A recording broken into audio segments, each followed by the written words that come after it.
All right, we are going to do a review on greatest common factor. And I say a review because this is the one that you had the Khan Academies to watch. And so I'm going to, when we get done with this and I give you guys your assignment, I'm going to go ahead and have you get out your notes from the two greatest common factor Khan Academies and do a note check on that. So if you're at home, you need to do a short video of you flipping the pages. Make sure that both pages are clearly labeled with the name of the video so that I can tell which one is which, okay? And I'll have that assignment put up on Canvas by about 9:15 for you to submit that for those of you at home. For those of you in class, I'll just walk the room and I'll do that here in a bit. This was the assignment from last Friday, okay? All right, so GCF stands for greatest common factor. And one of the things that we need to do is talk about what a factor is. Okay, what is a factor?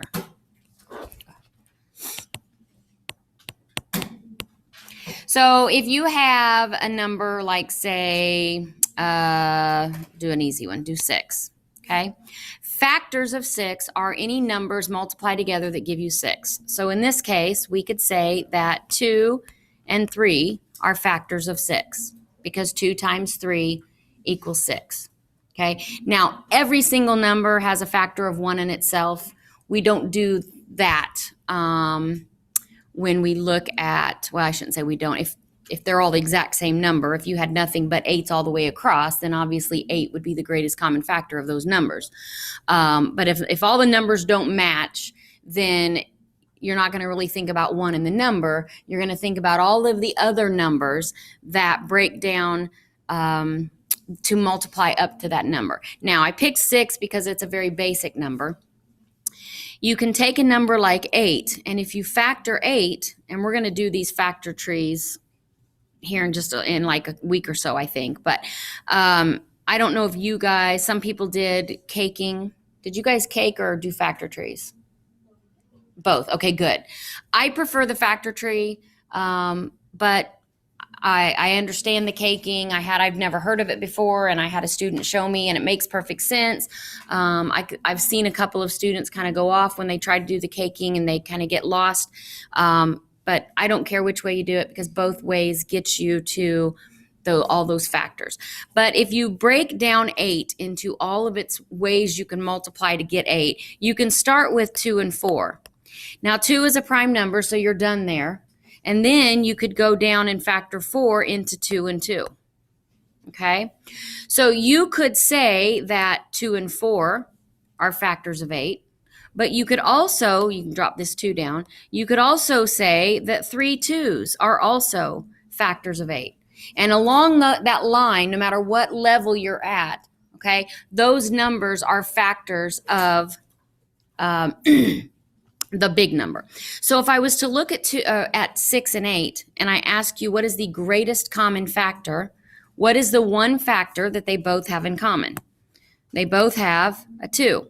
So the greatest common factor of 6 and 8 would be 2. Okay? Now, if I had 12, and I ask you to factor 12 down to find the greatest common factor, again, I always start with 2 if it's even. Okay, 2 or 3 or 5, one of the two. But you could do 2 and 6. And since I've started with 2, I'm going to keep going with 2. And I could do 2 and 3. So drop that 2 down. So this is the breakdown of, you could either do 2 and 6, or you could do 2, 2 and 3. Okay. And I wanted to know the greatest common factor between 12 and 8. Well, they do both have a 2 in common. But that's not the greatest common factor. That is a factor they have in common. But because they both have a second 2, you would say the greatest common factor is 4. So some numbers, it just jumps right out at you, right? Some of these numbers we're going to be able to look at, and you're going to very easily be able to see what the greatest common factor is. But if there are bigger numbers and you're not sure what the greatest common factor is, you have to do this factoring exercise that I did here with 8 and 12, okay? Now, you might be able to just look at 8 and 12 and just know, okay, because you've worked with multiplication so much, you might be able to look at it and just see that it's 4. If you can't, you have to factor them both down, all the way down to all primes, and then you have to kind of circle or find what all they have in common, and then remultiply those numbers together to get your greatest common factor. Okay? That's just kind of a little step back review into finding greatest common factor. So now let's apply that to monomials and polynomials, because that's what we've been working with in indicator 19. All right, so just like, let's see, let me talk about one other thing before we really jump into it. And this is kind of, does anybody know what factoring is the reverse of? You know how multiplication and division are reverses, addition and subtraction. Does anybody know what factoring is the reverse of? It's distribution. So if I were to give you 3, I don't know why that went purple, 3 times x squared plus x. I think this was the example I used yesterday when we were talking about distribution. And if I was to give you that problem, you guys pretty easily now at this point would say that you would distribute that 3, and that would be your answer to simplify it, correct? Okay, factoring is just the exact opposite.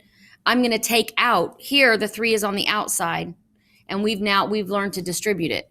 Factoring is just the exact opposite. It's learning what they have in common and pulling it back out front. So in this case, right, they have a 3 and an x, right? So what do they both have in common? They both have a 3 and they both have an x, right? Now, the first term has 2 x's, but the second term doesn't. And you can't ever make anybody go into debt when you're pulling out greatest common factor. So I'm not going to pull out 2 x's because that would leave that second term in the hole. And you don't ever want to do that. And so when you find the greatest common factor, and I'm trying to use something very, very basic that you're used to seeing so that when we move into the harder ones, kind of the concept is there. So that 3x and 3x is something they both have in common. So I can divide out or withdraw that 3x and it goes out front. And then in my parentheses, what's left behind when I simplify? Well, when I simplify 3 and 3, they go to 1. And when I pull out 1x, how many x's does that leave behind? Just 1x. And then everything's positive here, so I'm going to put a positive sign. When I divide 3x by 3x, what do I get? Not nothing. 1. And so factoring out is doing the opposite of distributing in. And if you did it right, okay, if you factored it out right, you should be able to distribute that 3x and get back to your original right here, okay? If you factor out correctly, then you should be able to distribute and check your answer to see if you did right. And if I distribute 3 times 3x, I would get 3x squared. And if I took 3x times 1, I would get 3x, which is exactly what I started out with. So it's just the reverse idea. Instead of distributing in and putting a common factor into everything, we are pulling the common factor out. And the only reason this is a little bit more challenging is because when we're distributing, we're told what to distribute. When we're factoring out, we have to figure out what is the greatest common factor. What is the most I can pull out? The 2 things you want to remember here are never put anybody in the negative, okay? And you can't, with the numbers, it's important that you find the greatest common factor, not just any common factor, okay? So let me show you what I mean by that. If we look at this example number 1, I can look at 40 and I can look at 8, and I can see that they both have a 2 in common, right? 2 is a common factor, but it's not the greatest common factor. They both have a 4. I could factor a 4 out of 40 and leave 10, and I could factor a 4 out of 8 and leave behind 2. But again, that's not the greatest common factor. So that's where it's important. If it doesn't jump out at you, then you have to do the work to the side of factoring both numbers and finding the greatest common factor.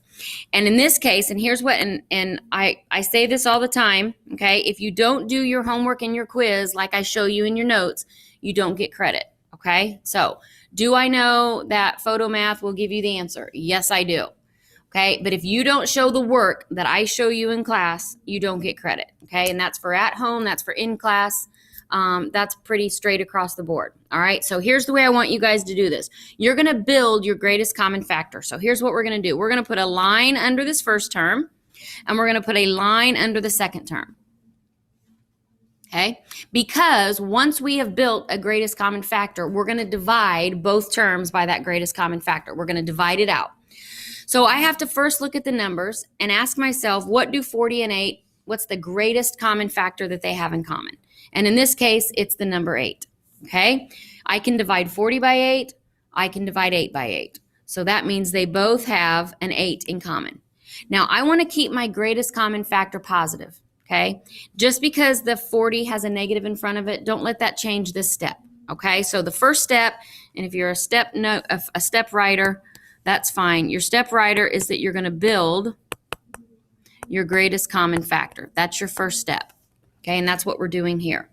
And don't ever make your greatest common factor, I shouldn't say never. I wouldn't make your greatest common factor negative. Okay, it's not going to be wrong, but I'll show you what I mean. All right, now I'm going to look at each variable one at a time. And I'm going to look and see what is the most I can take out of both equally without anybody going in the negative, okay?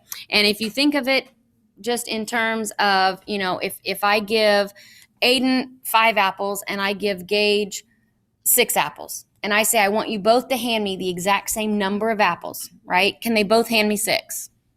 They can't, because Aiden doesn't have 6, right? So if they're both going to give me an equal amount of apples, the most they can both give me is 5. I'm going to take all of Aiden's, and Gage would be left with 1. But that's okay, all right? It's the exact same kind of idea. When you look at these X's, right, I'm going to take X's out. I know that. I just don't know how many. Well, you look at how many does each term have to give. Well, the first term has 4 to give. The second term has 5 to give. I'm not ever going to take more than anybody can give. So you always take the lowest exponent. Okay, now I'm going to go to my y's, and I'm going to write a y. And now I'm going to decide what's the most amount of y's I can take. Well, the first term has 2. The second term only has 1, which means I can only take 1 because I can't make anybody go in the negative. Now I have built my greatest common factor. Okay, step 2 is to write the greatest common factor out front. That's the next step. Okay, I want you guys to write these steps down. They're going to help you when you go to do this on your own. So that step's really simple, right? I just built my greatest common factor. I'm now going to write it out front. And then I'm going to put a parenthesis. Okay, so for step 3, you're going to open a parenthesis, and I'm just going to put the parenthesis. Step 4 is you are going to divide each term. So what does that mean? Well, that means if I'm dividing out or pulling out 8x4y from that first term, this just goes back to what we learned yesterday. I'm going to divide that first term by the divisor. Well, if I have negative 40 and positive 8, I'm left with negative 5. If I pulled out 4 x's, right, and I only had 4 x's in this term, in the first term, I'm not going to have any x's in the answer. Looking at the y's, I have 2 y's. I pulled out 1. That means I have 1 left. Okay, thinking critically, if I'm never pulling out more than anybody has, am I ever going to have fractions in these greatest common factor answers? The only time you have a fraction is when you had more in the bottom, right? We're never going to have more in the bottom because we're never going to take out more than everybody can give. So we're only going to have leftovers in the top. We're not ever, in greatest common factor, you don't ever have anything in the bottom. And keeping that straight of just straight yesterday dividing, where you're told what to divide by, and you can have fractions, and then flipping your mind to you find the greatest common factor, you build it yourself, but you don't ever take more than anybody has, so you're never going to have fractions, okay? And if you can keep that straight between the 2 days, you're doing great. All right, moving over to the next term, plus 8 and plus 8, right? So I know that's going to be a positive because they're both positive numbers. And then my 8's reduced to 1. You can write a 1 or you don't have to. It doesn't matter. I had 5 x's. I pulled out 4, so I left behind an x. And I had 1y. I pulled out 1y. So all that's left in that second term is the one lone x. And then that is simplifying, what's it say? Factor the common factor out of each expression. And you always want it to be the greatest common factor. Again, I could have factored a 2 out, but that would have left behind a 20 and a 4. And 20 and 4 still have more in common. So you always want to pull out as much as possible. If you did it right, 2 things. 1, you should be able to redistribute and get back to your original problem. 2, you should have nothing common left inside. If I get to this point right here and I look at just what's right here inside my parentheses, if I still have 2 even numbers, I know I didn't pull out enough. I needed to pull out more of a common factor. If I have an x left in both, did I pull out enough x's? I didn't. You should never have anything in common left behind. The only thing left behind in the parentheses should be kind of the scragglers of what's left after you've pulled out everything that's common. Okay? All right, let's do this one as an example now.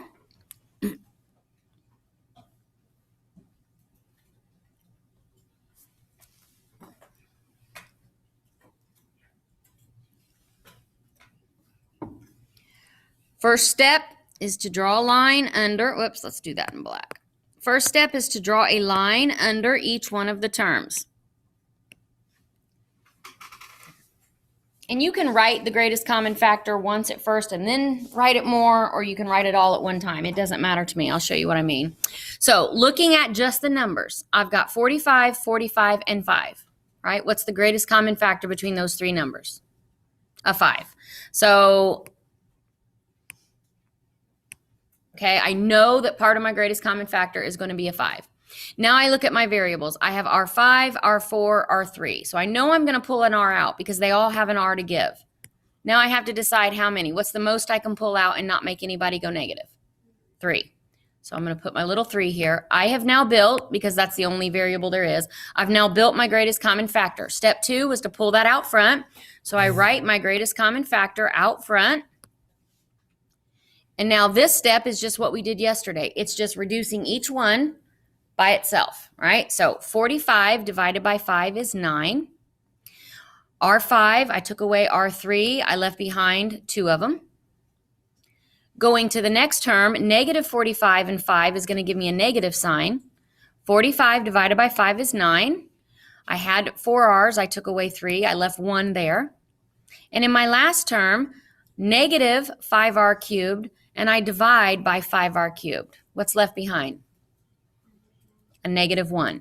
Negative because it's a negative and a positive. A 1 because these are 2 identical terms on top of each other.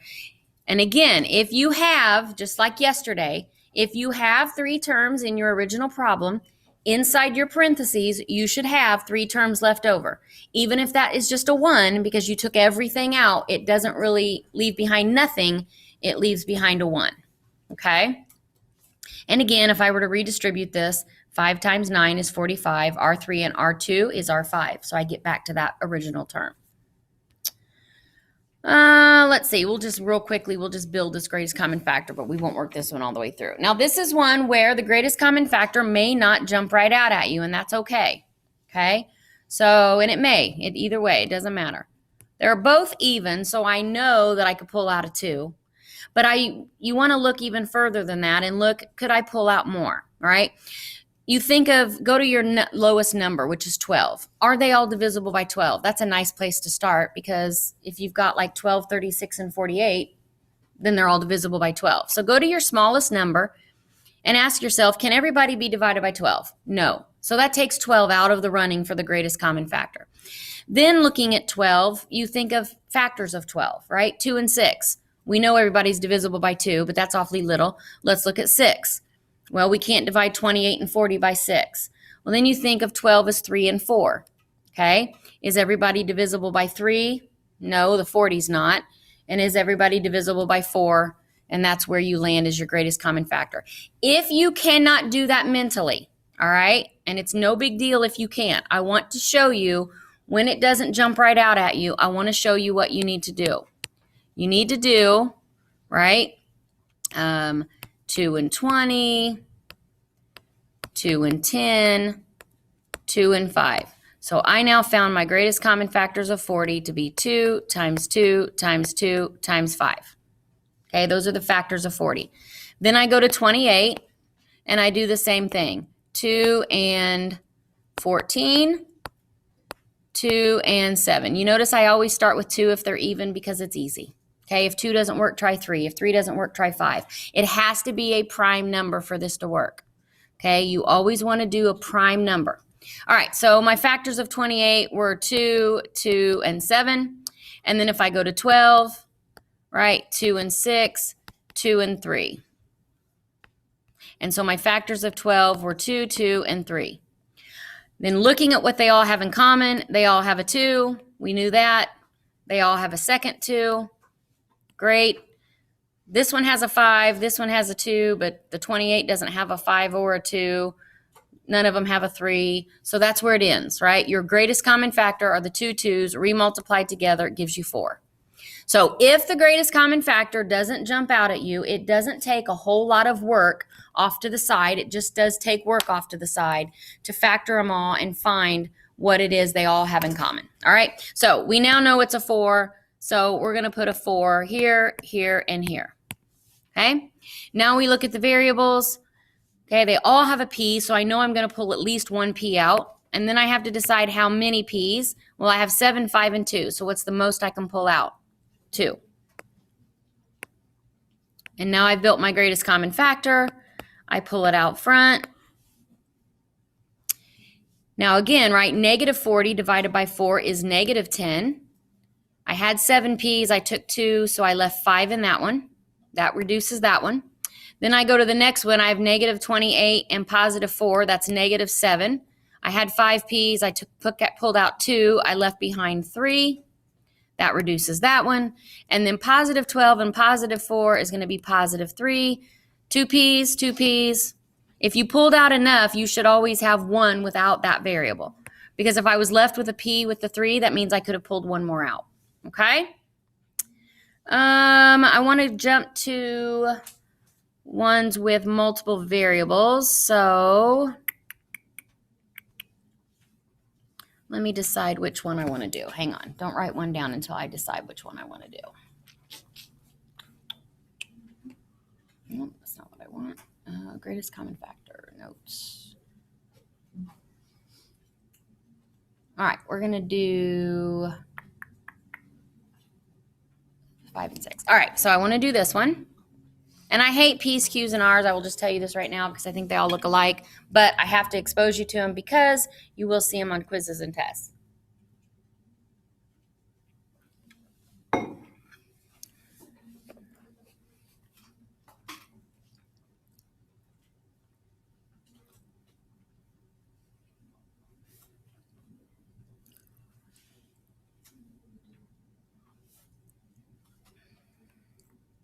All right, first things first is I want to start looking for the greatest common factor amongst my numbers. Make your life easy and always look at your lowest number and just check and see if that by chance is your greatest common factor. If it is, it makes life a lot easier. So your lowest number here is a 9. Is 27 also divisible by 9? Yes. Is 63? Yes. So boom, without any work, you found that your greatest common factor as far as your number is a 9. So I'm going to put a 9 here. Now I'm going to look in order, right, at all my variables. I've got P, Q, and R. So first I'm going to look at my P's. I can see that every single one has at least one P. So I know I'm going to take a P out. I've got P5, P6, and P5. What's the most I can take out? P5. Okay. Then I look to my Q's. Everybody has a Q. So I'm going to write my Q. I've got Q4, Q2, Q2. So what's my most in Q's? Q2.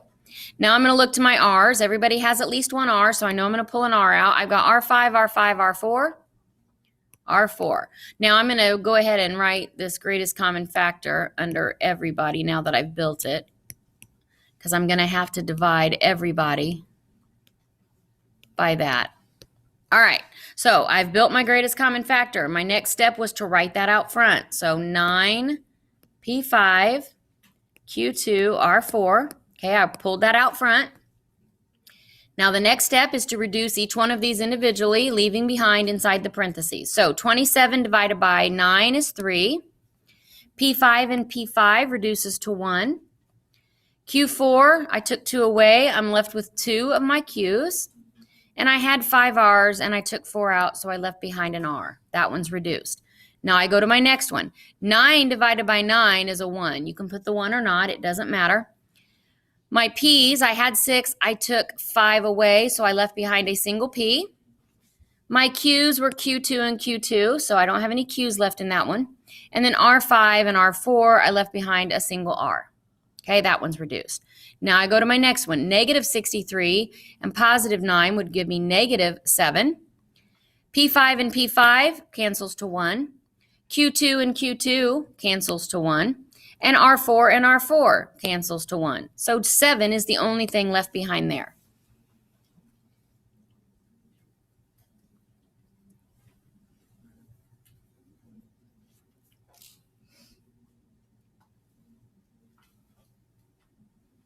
All right, I want to do one more quick example because I want you to, and it's a long one, but it's not a hard one, I promise.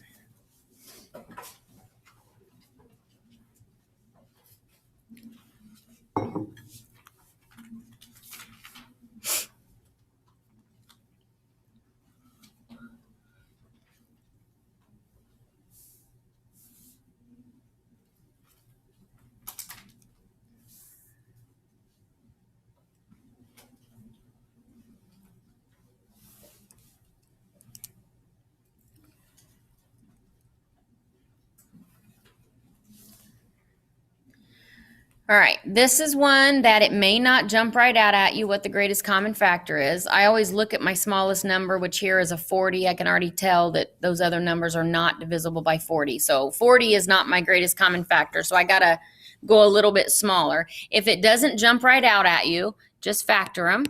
Okay, so you can do 2 and 20, 2 and 10, 2 and 5. Okay. So my my factors here were 2, 2, 2, and 5.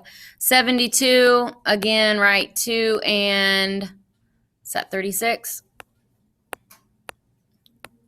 2 and 18, 2 and 9, 3 and 3. And then 56, thankfully I only have to do it once. It's in there twice, but I only have to do it once. So 2 and 28, 2 and 14, 2 and 7. Okay, and then circle what they all have in common. They all have at least one 2. Check. They all have at least a second 2. Check. They all have a third 2. Check. That's where the similarities end. That has a 5, that has 2 3s, that has a 7. So 2 times 2 times 2, right? It's not plus, is 8. So the greatest common factor is 8. All right, so I'm going to come under here and I'm going to write an 8 under each one of these. Now, I have to have, everybody has to have it to pull it out. Does everybody have at least one U? No, right? That last term doesn't have any U's. Does everybody have at least one V? No. Is this my greatest common factor? It is, and that's okay if it's just a number, okay? Pull it out front. Negative 40 divided by positive 8 is negative 5. And then I didn't pull out any variables, so they stay the same. Then I move to my next one. Negative 72 and 8 is negative 9. I didn't pull out any variables, so they stay. Then I move 56 divided by 8. Okay, that's 7. And it's positive and positive, so plus 7. And my U squared stays there. And then 56 divided by 8 again is positive 7. And if I did it right, that's your final answer. If I did it right, none of them will have anything in common inside those parentheses. 5, 9, and 7 don't have any common factors, so I know I pulled enough out. And that last term never had any variables, so I know that they didn't all have a variable in common. So sometimes you may pull out no variables. Sometimes you may pull out no numbers, okay? You don't have to write this down, but just in case you see it, if you have 9y squared plus 5y plus 3y to the fourth, okay? Looking at 9, 5, and 3, there isn't anything they have in common. There is no number that you can pull out, right? And that's okay. You just skip the number and you go to the y, and they all have at least one y to pull out. And so your only common factor that you would pull out front is just a y.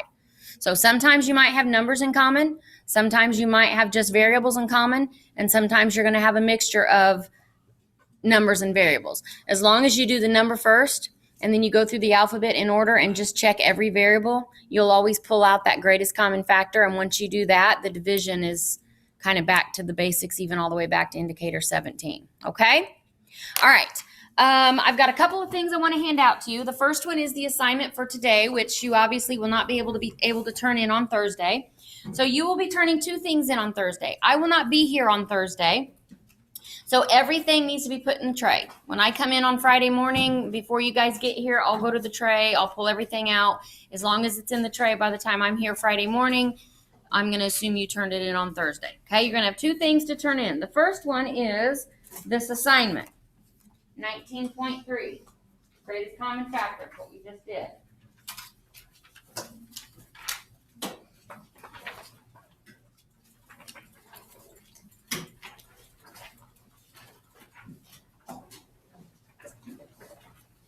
The next thing I want to pass out, but I'm not going to do it until right before the bell rings, is your Indicator 19 quiz. Now, I typically don't ever send quizzes home. However, with kind of the weird week last week and the snow day and having to come back and revisit both dividing and greatest common factor, kind of slowed us down by a day. And I don't want to lose another day by quizzing on Thursday. So I'm going to send you home with Indicator 19's quiz. This is your E-Day homework, okay? The other thing that I'm going to do, because a lot of people struggled with the Khan Academies from just the videos, is I'm going to go ahead and extend the Khan Academies through till tomorrow to give you your E-Day, if you need it, to clean up your Khan Academies a little bit, okay? Not everybody needs it, but some people were getting 0s and 25s because they just weren't understanding it. And then once I ran through it and taught it, they're like, oh, I get it now. And they went back through and they did their Khan Academies again and they got 100s. So I'm going to extend the Khan Academy due dates to tomorrow at 4 p.m., which gives you your E-Day to clean them up if you need it. Also, your E-Day will be your Indicator 19 quiz, okay? So if you have any questions, and then on Thursday, you will need to bring headphones if you have them, because I will record your lecture Thursday, and just like if I was here, you need to get out your 3-ring binder, you need to listen to the video, you need to take down the notes just as if I was doing it live in front of you, and then you'll have an assignment on Thursday as well, okay? Let me know if you have any questions.